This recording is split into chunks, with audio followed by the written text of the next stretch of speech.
My name is Jenny. Welcome back to Blue and Red Meeple Board Games. Today I'm going to talk about the one Christmas game that I have in my collection, 12 Days. It's a 2 to 5 player game from Calliope Games. It's a really fun game, but of course, because of its theme, we only play it in December of every year. So I'm really excited to get this out there and hope that other people, if they haven't heard of it, will have the opportunity to play.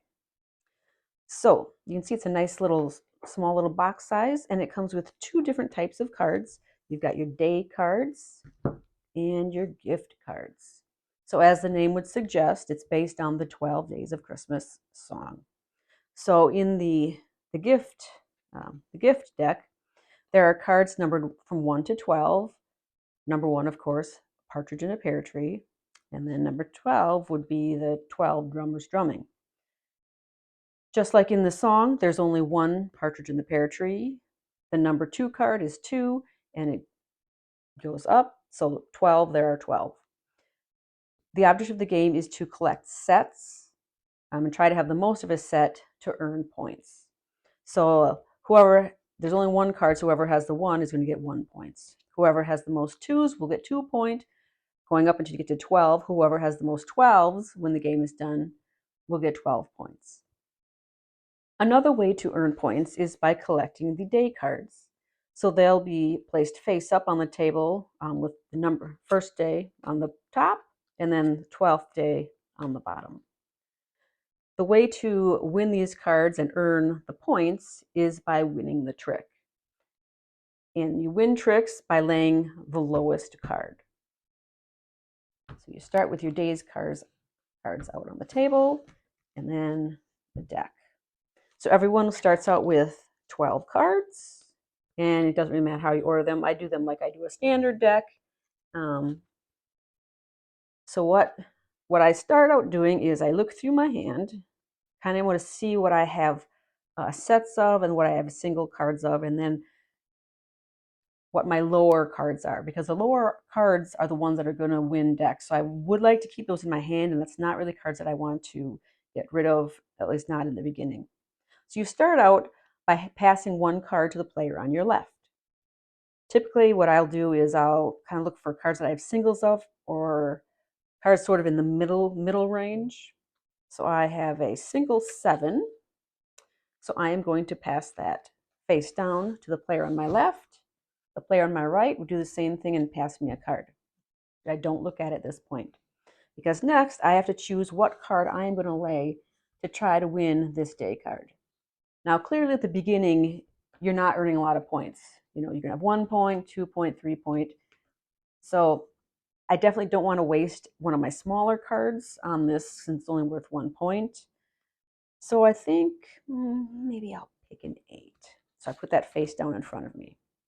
Once everyone has passed cards and then selected the card that they are going to play, they can pick up the card that they got, add it to their hand, and then at the same time, everyone will reveal the card that they laid. So I laid an 8. This player laid a 7. So the 7 is smaller than the 8. So that player wins the day card worth 1 point. And then all the other cards that were played just go into a discard pile. Once everyone has laid their cards, we've determined who was the winner of the deck. Everyone will draw back up. So you'll always have 12 cards in your hand. And I got another 8. So the game will keep going around like that until we get to the last day card, and that'll signal the last, that signals the end of the game. So you know that there's only one turn left. Now, one other thing, there are 2 cards in the deck valued 0, Santa and Mrs. Claus. They are the smallest, and so they'll take any trick. The stipulation with either of these cards is if you win a day card with one of these, you have to gift the day card that you won. So if you get these early on in the game, it's a good idea to use them, especially if it was, say you were dealt it, because then you're only going to give away, a smaller number card like the 1. You wouldn't want to lay this when the 12 is out there because you know that you're going to have to give it to someone else. So early on, lay these, gift your card, or you can pass it on. But generally, when you get this later in the game, you're definitely going to want to pass it as your card to the left in the hopes that someone else will win it and have to gift it, and then maybe they'll give it to you. So that's the only difference with the Santa and Mrs. Claus cards is that you don't get to keep the points that you earned. You have to pass them on to someone else. And generally, our strategy is if you have to gift points to someone, you're going to gift it to someone who doesn't have any cards or has the least amount of cards. Unless you're feeling especially generous to someone that you love that you're playing with. One other thing, if you ever happen to lay cards of the same number, so say I laid an 8, someone else laid an 8, and then there was a 9, and 2 10s. So the 8s are lower than the 9 and the 10, but they're tied. So they void each other out. We've got 2 10s and a 9, so the 9 would win, and they would take the next day card. It doesn't happen very often, but if it ever happened that everyone voided each other out, so no one won the day card, you would just sort of add it to, so you'd have 2 of them out, and then whoever would win the next trick would get both of those days cards.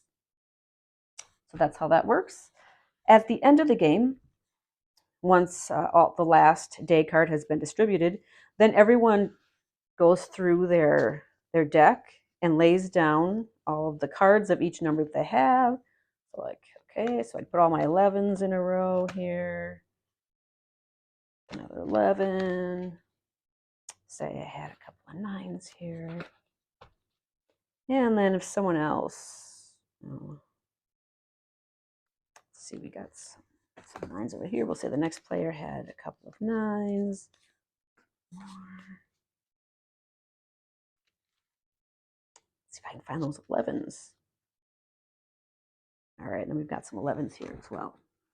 Okay, so you do this for every player. Everyone lays down all of their cards, and you're probably going to have a decent number of cards, but generally you're going to focus on maybe 2 or 3 different set groups.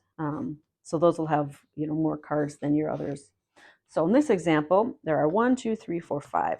5 11s for this player and 4 for this player.